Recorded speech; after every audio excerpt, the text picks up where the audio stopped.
గొట్టిపాటి రవికుమార్ అనే నేను శాసనసభ ఎన్నికైనందున శాసనం ద్వారా నిర్మితమైన భారత రాజ్యాంగం పట్ల నిజమైన విశ్వాసం, విధేయతను చూపుతానని, భారతదేశ సార్వభౌమాధికారాన్ని, సమగ్రతను కాపాడుతానని, నేను స్వీకరించబోయే కర్తవ్యాన్ని శ్రద్ధాశక్తులతో నిర్వహిస్తానని దైవసాక్షిగా ప్రమాణం చేస్తున్నాను.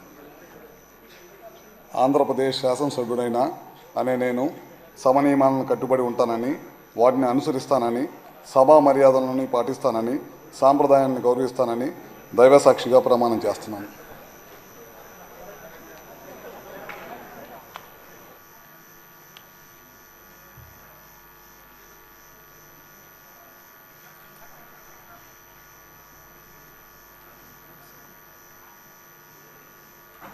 శ్రీ రవీంద్ర కొల్లు.